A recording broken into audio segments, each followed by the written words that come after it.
اور بہت سے مفید کام اگر آپ مختلف نمازوں کے آس پاس رکھ لیں تو آپ آسانی سے کرتے چلے جائیں گے، کیونکہ اس میں کسی بھی مفید اور تعمیری کام میں وقت کی پابندی بھی بے حد ضروری ہے. کام خواہ تھوڑا ہی کیوں نہ ہو، چھوٹا ہی کیوں نہ ہو، لیکن مستقل طور پر کرنا زیادہ فائدہ مند ہے بنسبت اس کے کہ انسان کبھی کر لے اور کبھی چھوڑ دے. کیونکہ اللہ سبحانہ و تعالیٰ کو وہ کام زیادہ محبوب ہے جو اگرچہ چھوٹا ہو لیکن مستقل کیا جائے، چھوڑ چھوڑ کے نہیں. اور اس کا فائدہ کیا ہے؟ ایک حدیث میں آتا ہے کہ جو شخص مستقل طور پر کوئی اچھا کام کرتا ہے، اگر بیماری یا سفر کی وجہ سے کبھی وہ نہیں بھی کر سکتا تو بھی اس کے لیے نہ کرنے کے باوجود وہ کام لکھ لیا جاتا ہے اس کے نامہ اعمال میں. اس کو اس دن کا بھی ثواب دے دیا جاتا ہے کہ یہ شخص مستقل یہ کام کرتا تھا، آج بیمار ہو گیا، نہیں کر سکا، فرشتے آتے ہیں اس وقت میں وہ کام آپ کا لکھ لیتے ہیں. پھر اسی طرح ڈیلی پلاننگ کے علاوہ ہماری ویکلی پلاننگ، جیسے دنوں کے ساتھ، مثلا جمعہ کا دن ایک عبادت کا دن ہے، خصوصاً مردوں کے لیے جو جمعہ پڑھنا ہوتا ہے اس کے ساتھ آپ کچھ کام رکھ سکتے ہیں اپنے. پھر اسی طرح سوموار کا دن آپ صلی اللہ علیہ وسلم روزہ رکھا کرتے تھے، یعنی وہ عبادت کی ایک پلاننگ اس میں ہو سکتی. جمعرات کے دن روزہ رکھا کرتے تھے. پھر اسی طرح مہینے کی پلاننگ میں ایام 20 میں آپ روزے رکھتے تھے، یعنی روشن دنوں میں اسلامی کیلنڈر کی 13، 14 اور 15 تاریخ، یعنی منتھلی پلاننگ، اس میں آپ اپنے کچھ ٹارگٹس رکھ سکتے ہیں. پھر اسی طرح اینول پلاننگ بھی آپ کر سکتے ہیں، اور اس میں بھی آپ دیکھیں کہ جیسے ہر سال حج آتا ہے، رمضان آتا ہے، محرم آتا ہے، ربیع الاول آتا ہے، یہ مختلف مہینے ہمیں مختلف چیزوں کی یاد دلاتے ہیں. اگر آپ اپنے ٹارگٹ سیٹ کر لیں کہ ربیع الاول کے مہینے میں مجھے سیرت پر 2 کتابیں پڑھنی ہیں، کیونکہ ہمارے لیے آپ صلی اللہ علیہ وسلم اسوہ حسنہ ہیں، تو آپ اپنے لیے اس مہینے کو سیرت کے لیے مخصوص کر سکتے ہیں. اسی طرح حج کے مہینے میں کوئی چیز مخصوص کر سکتے ہیں. رمضان کے مہینے کو آپ اپنی عبادات میں کثرت کے ساتھ مخصوص کر سکتے ہیں، کیونکہ ڈیلی روٹین میں تو ہمارے پاس اتنا حقوق اللہ کے لیے وقت نہیں ہوتا. سال میں ایک مہینہ ہم اس کے لیے خاص کر سکتے ہیں، ہفتے میں ایک دن خاص کر سکتے ہیں. تو یہ ہماری عبادات جو ہیں وہ ہمارے لیے ایک بہترین پلانر کا کام بھی دیتی ہیں. اسی طرح نبی صلی اللہ علیہ وسلم نے لمحوں کی پلاننگ بھی سکھائی ہے، یعنی ایک دن کے چھوٹے حصوں کی پلاننگ بھی. عقل مند شخص کے لیے لازم ہے کہ اس پر کچھ گھڑیاں گزریں، ایسی گھڑی جبکہ وہ اپنے رب سے باتیں کرے، یعنی دن کی تقسیم کس طرح کریں کہ کچھ وقت آپ اپنے رب سے ہم کلام ہوں، اس سے سرگوشیاں کریں. نماز بھی رب سے ہم کلام ہونا ہے، ذکر اور دعا بھی اسی میں آ جاتا ہے.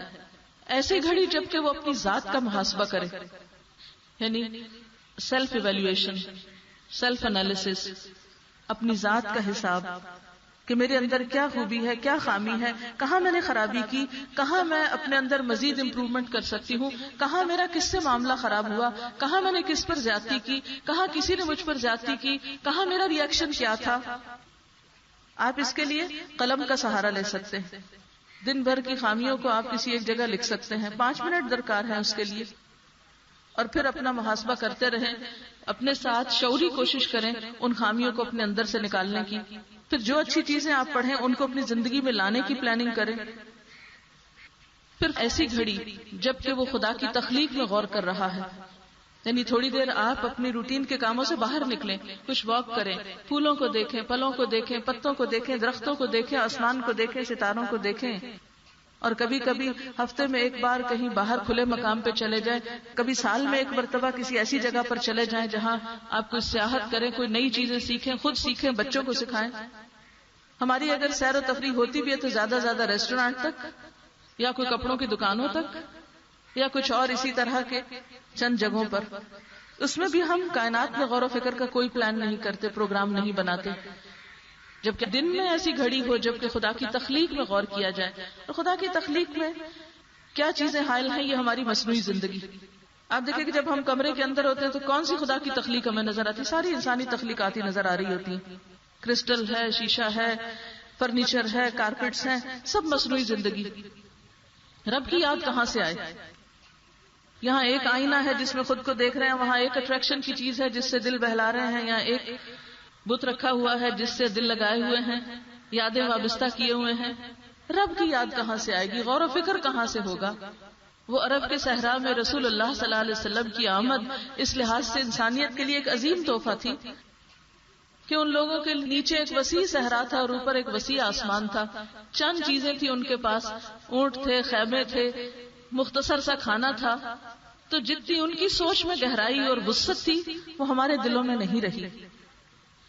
یہی وجہ کہ پھر اتنی جرت اور بہادری بھی نہیں، نیکی کے کام میں آگے بڑھنے کا وہ شوق بھی نہیں. اپنے گھر میں چند محدود چیزوں میں رہتے ہیں، کسی اور کے گھر میں جاتے ہیں تو وہاں بھی انہی چیزوں پہ غور و فکر کرتے رہتے ہیں. پردے کا کپڑا کیا ہے، صوفے کا کیا ہے، فلاں چیز کہاں رکھی ہوئی ہے، اس کارنر کو کیسے سجایا ہوا ہے، اس کو کیسے رکھا ہوا ہے. بس یہی چیزیں پھر غور و فکر ان میں خوب کر کے آتے ہیں. کسی کے پاس بیٹھتے ہیں تو اس کی کوئی اچھی عادت تو شاید ہی سیکھے، لیکن یہ ضرور دیکھتے کہ کپڑے کی سلائی کیسی ہوئی ہے، کون سی لیس لگی ہوئی ہے، کتنا اونچا، کتنا چوڑا، کس بوتیک کا ہے، کس رنگ کا ہے، کس ڈیزائن کا ہے. ٹھیک ہے، یہ بھی انسانی ذوق کا ایک حصہ ہے، لیکن ساری زندگی اسی چیز میں گزار دینا. جیسے منافقین کہتے تھے کیا کریں، اللہ کے دین کے لیے کام کرنے کے لیے کچھ وقت ہی نہیں، ہمیں فرصت نہیں کہ ہم اللہ کے راستے میں بھی نکلیں یا کسی انسان کے لیے کچھ اور بھی کر سکیں. اسی طرح قرآن پاک میں اللہ تعالیٰ فرماتے قل ان کان آباؤکم وابناؤکم واخوانکم وازواجکم وعشیرتکم واموال اقترفتموها وتجارة تخشون کسادها ومساکن ترضونها احب الیکم من اللہ ورسولہ وجہاد فی سبیلہ فتربصوا حتی یأتی اللہ بامرہ واللہ لا یہدی القوم الفاسقین. آپ ان کو کہہ دیجئے کہ اگر تمہارے باپ دادا، تمہارے بیٹے، تمہارے بھائی، تمہاری بیویاں، تمہارے کنبے قبیلے اور وہ مال جو تم نے کمائے اور وہ تجارت جس کے مان پڑ جانے کا تم کو خوف ہے، یعنی جس کے مندے کا تم کو خوف ہے، اور تمہارے وہ گھر جو تم کو بہت ہی پسند ہیں، تمہیں اللہ اور اس کے رسول اور اس کے رستے میں جہاد سے زیادہ عزیز ہیں، تو انتظار کرو، پھر اللہ اپنا فیصلہ لے آئے. اور اللہ فاسق لوگوں کو ہدایت نہیں دیتا.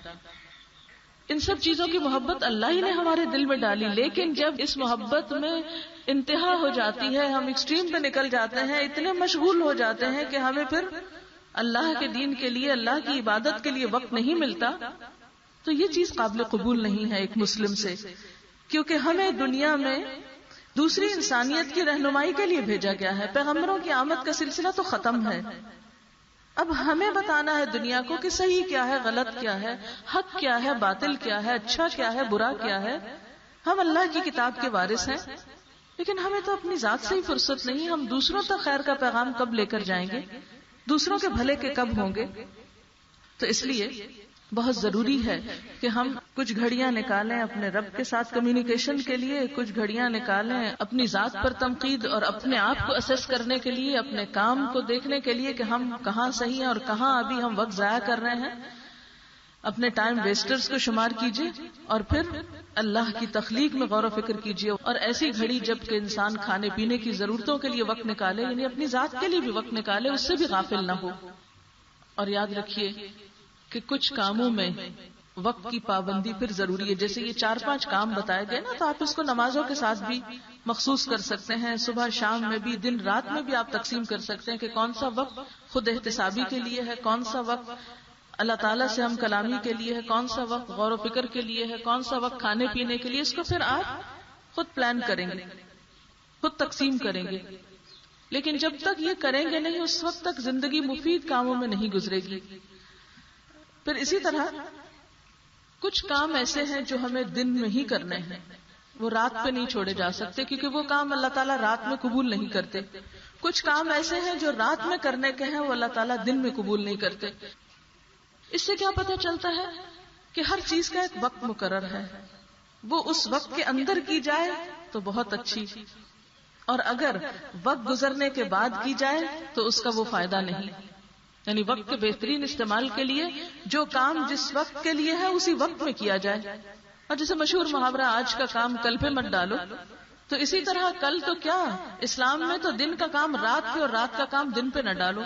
مثلا دن کی نمازیں دن میں ہی پڑھ سکتے ہیں، رات میں نہیں. رات کی نماز رات میں ہی ہوگی، دن میں نہیں ہوگی.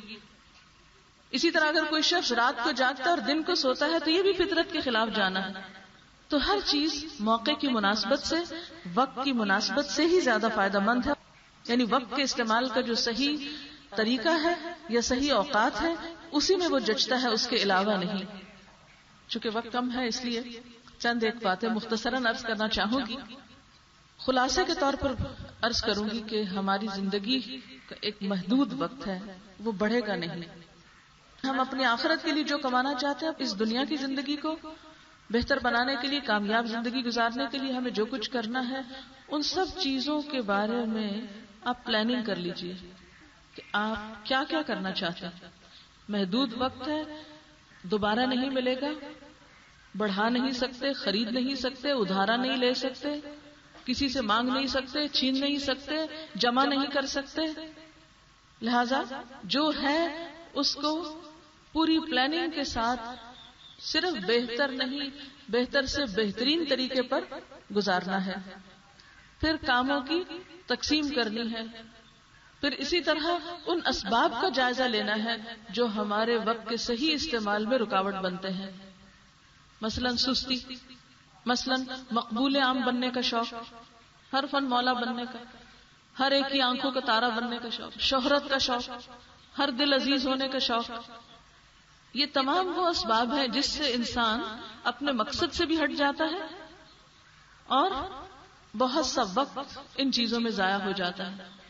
مثلا دوسروں کی نگاہوں میں جچنے کا اگر شوق کسی کو لگ جائے تو سارا وقت یہی دیکھتا رہے گا کہ میں لباس میں کیسا لگ رہا ہوں، جوتے میرے کیسے لگ رہے ہیں، کیا جوتے، پرس، حتیٰ کہ بعض لوگوں کو دیکھا گیا تسبیح کا بھی وہی رنگ، جیولری کا وہی رنگ، سب ایک رنگ کے پہنے. حالانکہ بہت سی چیزیں جب رنگوں میں یکسانیت ہو جاتی ہے تو وہ بھی کچھ بہت خوبصورت نہیں لگتا، لیکن میچنگ میں کتنا سارا وقت ضائع ہو جاتا ہے.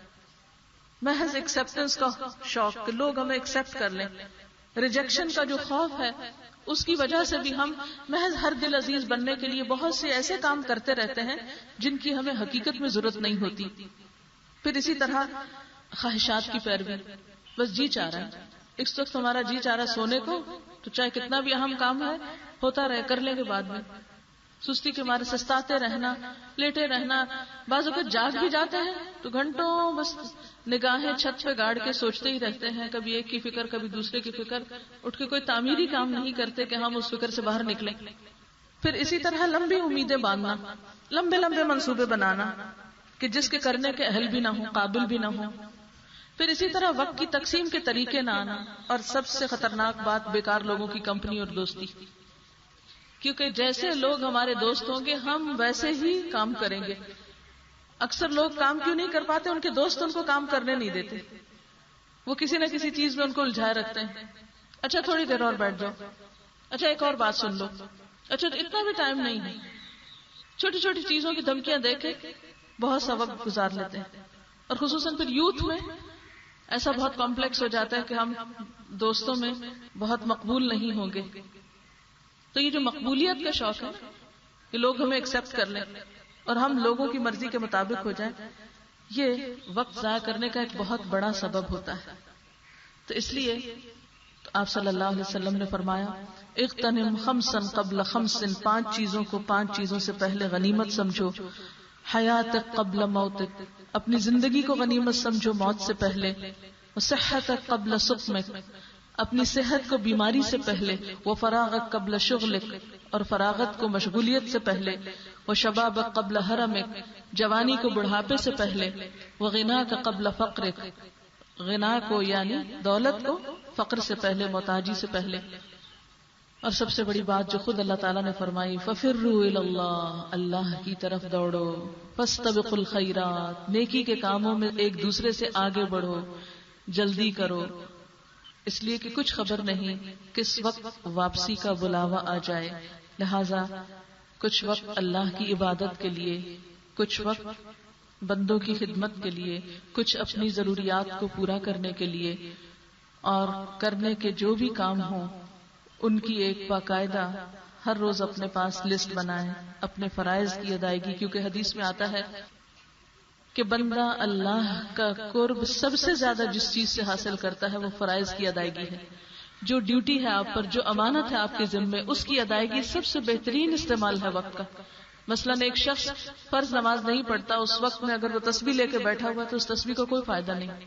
ایک وقت میں آپ کی کوئی جاب ہے اور آپ کو کلاس روم کے اندر ہونا چاہیے، آپ کلاس چھوڑ کر کہیں جا کے نوافل پڑھ رہے ہیں تو ایسے نوافل قابل قبول نہیں، کیونکہ اس وقت آپ کی ذمہ داری ہے تدریس کی، پڑھانے کی.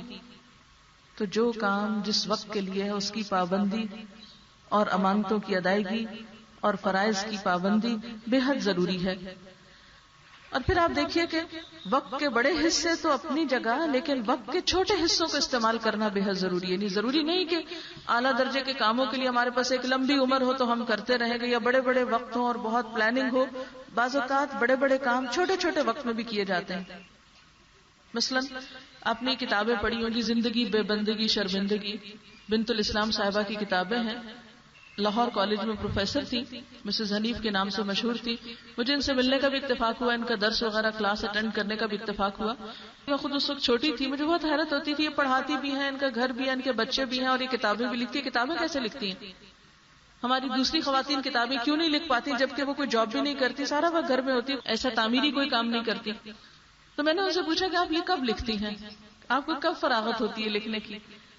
تو انہوں نے بتایا کہ جیسے میں کالج جانے اور آنے کے وقت کو مطالعے میں استعمال کرتی ہوں. کتاب اگر بھاری ہو تو 2-3 حصوں میں کاٹ کے پھر اس کو اپنے بیگ میں رکھتی ہوں. جب وہ ختم ہو جاتے ہیں تو دوبارہ 10-12 روپے میں جلد کروا لیتی ہوں. لیکن مسلسل پڑھتی ہوں، کچن میں کام کرتے ہوئے بھی پڑھتی ہوں. جہاں یعنی مثلاً ہنڈیا کو دم لگایا ہوا ہے، اب آپ کھڑے ہیں ہاتھ پہ ہاتھ رکھ کے، اور اگر کام نہیں ہے کوئی تو کہتی کہ میں ان سارے اوقات کو جو چھوٹے چھوٹے وقفے ہوتے ہیں پڑھنے میں استعمال کرتی ہوں. جہاں اہم چیزیں نظر آتی ہیں انڈر لائن کر لیتی ہوں، نشان لگا لیتی ہوں. رات کو جب میں سارے کاموں سے فارغ ہو جاتی ہوں تو میں نے کچھ وقت مقرر کیا ہوا لکھنے کے لیے. جب ایک موضوع پر کچھ چیزیں اکٹھی ہو جاتی ہیں تو پھر میں اس کی کتاب تیار کر لیتی ہوں. کیونکہ میں اس وقت عمر کے ایسے حصے میں تھی جبکہ ان کی سمپل کتابیں بہت اچھی سمجھ میں آتی تھی، بہت اچھی لگتی تھی، بہت مجھے اپیل کرتی تھی ان کی اپروچ. کہتی تھی یہ کیسے آپ کر لیتی ہیں؟ اور یہ واقعی ایک حقیقت ہے کہ اگر انسان چھوٹے چھوٹے حصوں میں بھی تعمیری کام کرتا رہے وقت کے، تو اس سب کو جمع کر کے آپ دیکھیں کہ کتنا کام ہو جائے گا. مثال کے طور پر اگر آپ روزانہ 5 منٹ بھی ریڈنگ کر رہے ہیں تو ہفتے میں آپ کی کتنے منٹ کی ریڈنگ ہو گئی؟ 35 منٹس کی. اور اسی طرح اگر کوئی استاد 5 منٹ روز کلاس میں لیٹ جا رہا ہے تو 6 days میں ½ an hour اس نے اپنے وقت کی کمی کر دی، مہینے میں کئی گھنٹے کی کمی کر دی، اس نے خیانت کر دی. تو ہم بسا اوقات وقت کے چھوٹے چنکس کا صحیح استعمال نہیں کرتے. تو چھوٹے جو فراغتیں ہیں ان کو بھی مفید کاموں میں استعمال کی. یہ سوچ کے اچھا ابھی تو صرف 10 منٹ رہ گئے ہیں اس لیے ابھی تو کوئی کام نہیں ہو سکتا، اچھا بیٹھے ہیں انتظار میں، بس دیکھ رہے ہیں، کوئی مفید کام نہیں، کوئی ذکر نہیں، کوئی کسی کی بھلائی نہیں، مدد نہیں، کوئی اچھی بات نہیں، کچھ نہیں، بس بیٹھے ہاتھ پہ ہاتھ دھر کے یا خاموش، فکر، پریشانی. یہ سب اپنے ساتھ دشمنی کی باتیں. ایک لمحہ کروڑوں میں نہیں خرید سکتے آپ، جس کو آپ یوں ہی گنوا دیتے ہیں. لہذا اٹھتے بیٹھتے چلتے پھرتے ذکر کرتے رہیے. قیامت کے دن جنت والے جنت میں پہنچ کر بھی حسرت کریں گے ان اوقات پر جو انہوں نے ذکر کے بغیر ایسے فارغ گزار دیے.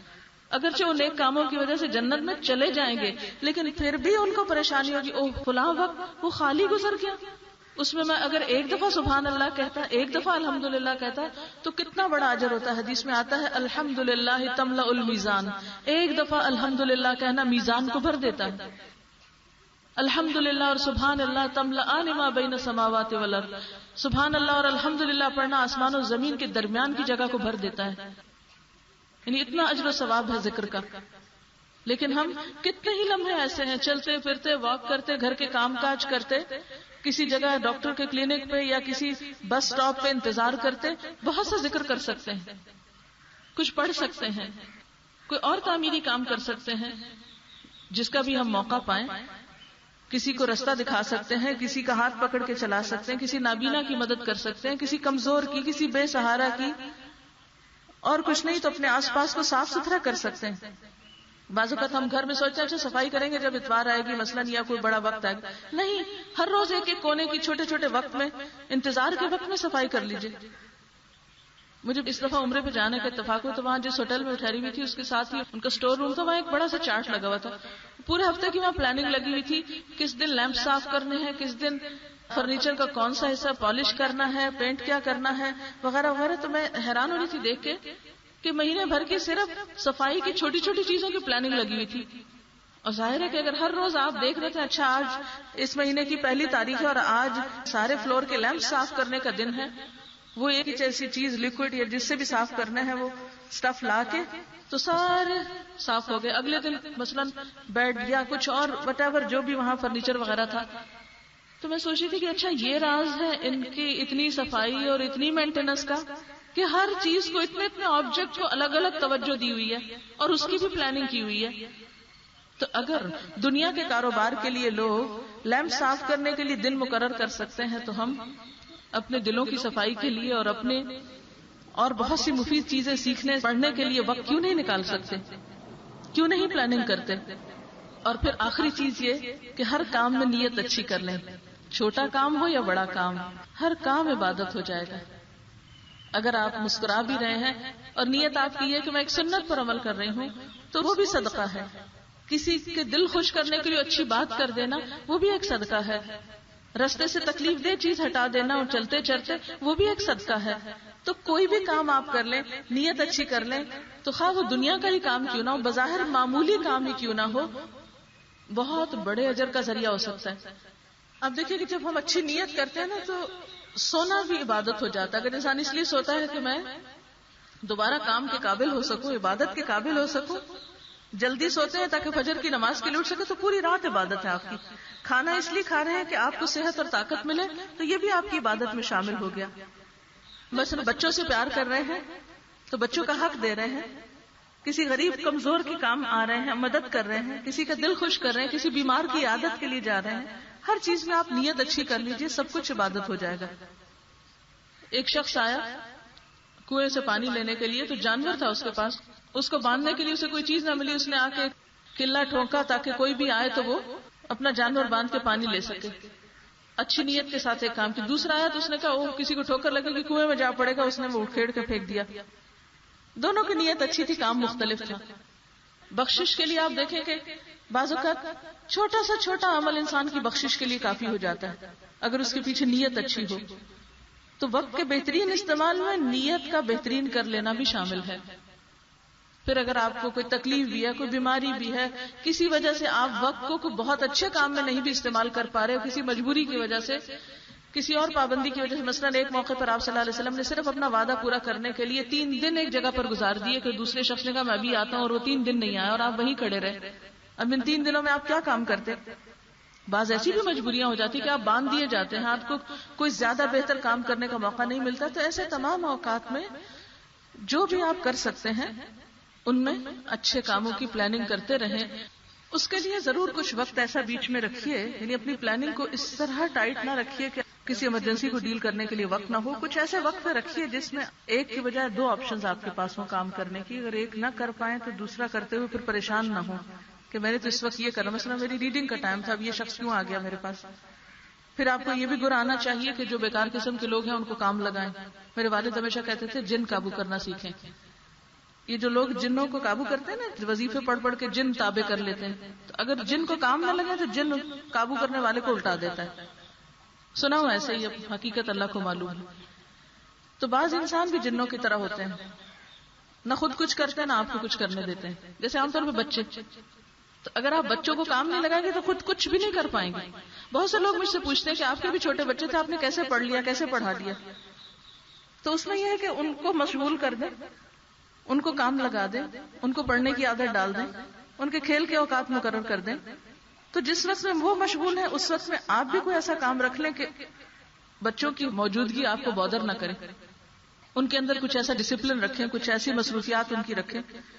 تو اسی طرح اگر آپ کا ماحول کام کرنے والا نہیں, یا وقت کو مفید طریقے سے استعمال کرنے کی آپ کے ارد گرد کے لوگوں کو عادت نہیں, تو پھر آپ کے لیے بھی مشکل ہو جائے گا. تو صرف تنہا نہیں آپ کوئی پلاننگ کر سکیں گے, ان کو بھی ساتھ لے کے چلیں, ان کے لیے بھی کچھ پلان کریں. تو انشاءاللہ تعالیٰ آپ دوسروں کا بھلا کریں گے تو اللہ آپ کا بھلا کرے گا. اپنے فرائض کی لسٹ بنائیں, اپنے ذمہ داریوں کی لسٹ بنائیں, اور پھر دیکھیں کہ کہاں کیا کمی رہتی ہے اور اس کو کہاں پورا کیا جا سکتا ہے. اور پھر سب سے اہم بات یہ کہ آپ جو بھی کام کریں اور جتنا بھی کریں اس سب میں اللہ کی رضا کو مد نظر رکھیں, اللہ سے ڈرتے ہوئے زندگی بسر کریں, اور بیکار لوگوں, بے مقصد لوگوں کے پاس کم سے کم بیٹھیں, ان کی کمپنی کو اوائڈ کریں, اچھے لوگوں کی کمپنی میں بیٹھیں, ایسی مجالس میں جائیں, ایسے لوگوں کے پاس بیٹھیں جو آپ کے لیے اچھی اگزامپل ہوں، اچھی مثال ہوں، جن کے عمل کو دیکھ کر آپ کے لیے عمل کرنا آسان ہو جائے. مفید چیزوں کی تلاش میں رہیں. اللہ تعالی ہمیں بہترین کاموں کی توفیق عطا فرمائے اور وقت کا صحیح استعمال سکھائے. کوئی سوال ہو تو کر لیجیے. اس سوال پوچھ رہی ہے کہ ایسی کتابوں یا کارڈز وغیرہ کے نام بتا دیں کہ خود بھی پڑھ سکیں اور بچوں کو بھی سکھا سکیں. تو کچھ تو کارڈز وغیرہ یہاں پر اویلیبل بھی ہیں جس میں مختلف دعائیں لکھی ہوئی ہیں، ان کو آپ خود بھی پڑھ سکتے ہیں، جیسے صبح شام کے اذکار ہیں اور اسی طرح کی چیزیں. اور کچھ آپ کسی بھی کتابوں کی دکان پر چلے جائیے، اس میں بہت سی ورائٹی آپ کو مل جائے گی. ضروری نہیں کہ آپ صرف اسلامی کتابیں پڑھیں، آپ کوئی بھی اچھی کتاب پڑھ سکتے ہیں جس سے آپ کے دنیا کے کام آسان ہوں. مثلاً آپ کو دنیا کے کام کرنے کا طریقہ ہے تاکہ آپ اپنی عبادت کے لیے بھی وقت نکالیں. اگر آپ اپنے گھر کو مینج کرنا جانتے ہیں، یعنی کام جلدی کرنے کا سلیقہ آپ کو آتا ہے. مثلا کچھ لوگ کچن میں کام کرتے ہیں، دن بھر کیے چلے جاتے ہیں، ان کا کام ختم نہیں ہوتا کیونکہ ان کو طریقہ صحیح نہیں آتا.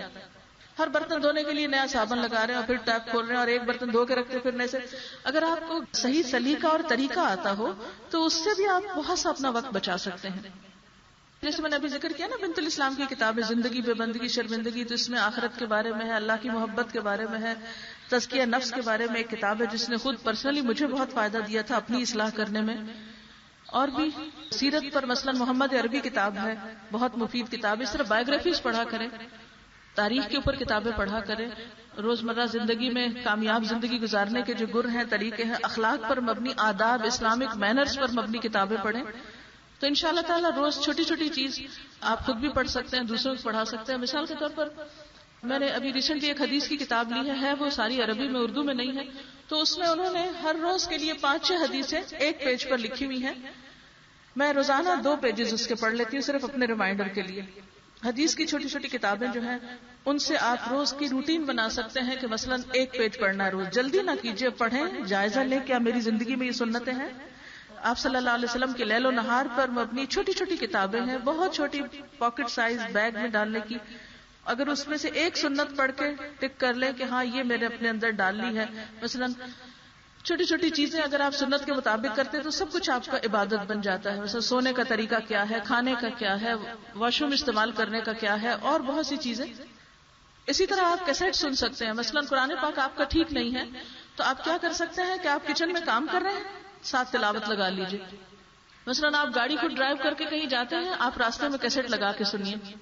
اچھے لیکچرز، اچھی ٹاکس، تلاوت، اچھی نظمیں، کوئی بھی ایسی چیز.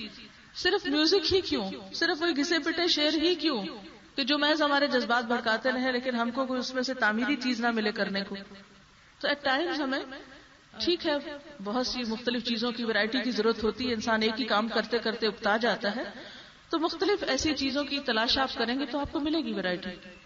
تو ایک وقت میں ایک کام نہیں، کوشش کیجئے کہ ایک وقت میں 2 کام بھی کیا کیجیے. جیسے ڈرائیونگ کرتے ہوئے ساتھ کچھ سنتے رہیے مفید چیزیں، کھانا پکاتے ہوئے ساتھ کچھ اور ذکر کرتے رہیے. تو انشاءاللہ یہ اوقات جو گزر رہے ہیں ایک مفید کام میں گزریں گے تو باعث اجر ہوں گے. ہم لوگ عام طور پر گھروں کے اندر بند ہو گئے اور گھروں کے اندر جو انٹرٹینمنٹ ہے وہ صرف ٹیلی ویژن کی شکل میں ہے. اور ایک آسان چیز ہے، آپ بیٹھ گئے صوفے پر، آپ نے ایک ریموٹ کنٹرول سے بٹن پریس کر دیا، وہ ایک کے بعد ایک چینل جو ہے وہ دیکھ رہے ہیں. اور اس میں بھی کوئی جم کے ایک چیز نہیں دیکھتے، ایک دیکھا وہاں بوریت تھی، کیونکہ اتنی زیادہ ویرائٹی آ گئی ہے کہ اس میں بھی کوئی تعمیری چیز دیکھنے کے لیے حوصلہ نہیں. کنسنٹریشن لیول اتنا خراب ہو گیا ہے کہ کہیں بھی ٹک کے جم کے نہیں کوئی کام کرتے. تو ایسے میں آپ دیکھیے کہ جیسے آؤٹ ڈور گیمز وغیرہ ہیں، ان کا شوق اگر آپ ڈیولپ کریں گے، اس میں انرجی ان کی لگے گی، تو ایک تو وہ کہ جسمانی صحت کے لیے اور ویسے بھی ٹیم ورک میں اور کھیل میں انسان کے اندر ایک ٹیمپرامنٹ بھی اس کا بنتا ہے، اس کو جذبات کے اظہار کا، غم، غصے، محبت، خوشی کے اظہار کا طریقہ آتا ہے. اور اس کے علاوہ یہ ہے کہ اچھی کتابوں کی ریڈنگ کی عادت ڈالیے، اور اگر ابھی عادتیں بگڑ چکی ہے تو بہت حوصلے اور صبر سے کام لیجیے. اور اس میں یہ ہے کہ توجہ دیجیے، ٹائم دیجیے، انشاءاللہ بہت بہتری ہوگی. کیونکہ ہم مائیں بھی بہت مصروف ہو گئی ہیں اور بچے بھی اتنے دبے ہوئے ہیں پڑھائیوں کے بوجھ تلے کہ پھر ان کے پاس اگر کوئی تفریح ہے جو بیچارے خود ہی استعمال کر سکتے تو ایک ٹیلی ویژن اور میوزک ہی رہ جاتا ہے. اس کے علاوہ پھر اور کوئی چیز ہے نہیں. تو آلٹرنیٹ دیجیے، انشاءاللہ بہت فائدہ ہوگا اس سے. لیکن اس کے لیے یقیناً محنت کرنی پڑے گی اور صبر سے کام لینا پڑے گا. اوور نائٹ چینج نہیں آ سکتا. گریجولی، اسٹیپ بائی اسٹیپ، تھوڑا تھوڑا، چھوٹی چھوٹی ڈوز سے شروع کیجیے. انشاءاللہ آپ دیکھیں گے کہ ان کے ٹیسٹ بدل جائیں گے. لیکن آپ کو محنت کرنا ہوگی. اور کوئی بات؟ جی آپ فرمائیے. ان کا سوال یہ ہے کہ اگر ہم کسی کو اچھی بات بتاتے ہیں اور وہ نہ سنے تو پھر ہم کیا کریں؟ اب دیکھیے کہ ایک تو ڈائریکٹ کسی پہ تنقید نہ کیجیے اور ڈائریکٹ کسی کو کچھ نہیں بتائیے، بجائے اس کے کہ ایک بات آپ خود کہیں. ایک اچھی کتاب دے سکتے ہیں، ایک اچھی کیسٹ تحفے میں دے سکتے ہیں، اور اپنے اچھے رویے اور اچھے اخلاق سے ان کو بہت کچھ سکھا سکتے ہیں. اور اگر کوئی انکار کر دے تو مائنڈ نہ کیجیے، خوشی سے اس کو بھی گوارا کر لیجیے. آپ کا اچھا رویہ ان کے عمل کو بدلے گا. وہ ضرور سوچیں گے کہ ان کے اچھے ہونے میں کیا چیزیں کام آئیں جو ہمیں بھی کرنی. جو نہ لینا چاہے نہ صحیح، سب لوگ ایک جیسے نہیں ہوتے. زمین کا ایک حصہ اگر پتھریلا ہے تو دوسرا جذب کرنے والا بھی ہے. مایوس کبھی نہ ہو زندگی میں، وقت ایک جیسا نہیں رہتا. چلیے دعا کر لیتے. سبحان اللہ والحمد للہ ولا الہ الا اللہ واللہ اکبر ولا حول ولا قوة الا باللہ العلی العظیم. اللہم صلی علی محمد وعلی آل محمد كما صلیت علی ابراہیم وعلی آل ابراہیم انک حمید مجید. اللہم بارک علی محمد وعلی آل محمد كما بارکت علی ابراہیم وعلی آل ابراہیم انک حمید مجید. ربنا آتنا في الدنيا حسنة وفي الآخرة حسنة وقنا عذاب النار. اللهم إني أعوذ بك من يوم السوء ومن ليلة السوء ومن ساعة السوء ومن صاحب السوء ومن جار السوء في دار المقامة.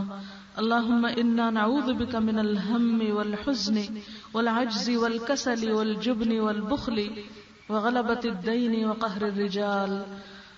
یا حی یا قیوم برحمتک نستغیث اصلح لنا شأننا ولا تکلنا الى انفسنا طرفة عین لا الہ الا انت. یا رب العالمین ہمیں بری گھڑی سے بچانا، برے دن سے بچانا، بری رات سے بچانا، برے ساتھیوں سے بچانا، برے پڑوسیوں سے محفوظ رکھنا. یا اللہ ہم تیری پناہ میں آتے ہیں غم سے، فکر سے، پریشانی سے بچنے کے لیے. یا رب العالمین تو ہمیں ہمارے نفس کے حوالے ایک لمحے کے لیے بھی نہ کرنا. یا اللہ تو ہمیں وقت کو صحیح استعمال کرنے والا بنا. یا اللہ ہم وقت کے بارے میں بے پرواہ نہ ہوں، غافل نہ ہوں، اس کو ضائع نہ کریں. یا رب العالمین یا ارحم الراحمین یا ذا الجلال والاکرام تو ہماری زندگی میں ہمارے وقت میں برکت پیدا کر دے اور ہمارے اوقات کو صحیح اور بہترین اور مفید ترین کاموں میں استعمال کرنے کی ہمیں توفیق عطا فرما. یا اللہ نیکیوں میں آگے بڑھنے کا شوق عطا کر دے. ربنا تقبل منا انک انت السمیع العلیم وتب علینا انک انت التواب الرحیم. وصلی اللہ تعالی علی خیر خلقہ محمد وعلی آلہ واصحابہ واہل بیتہ اجمعین برحمتک یا ارحم الراحمین. وآخر دعوانا ان الحمد للہ رب العالمین. سبحانک اللہم وبحمدک نشہد ان لا الہ الا انت نستغفرک ونتوب الیک. والسلام علیکم ورحمۃ اللہ وبرکاتہ.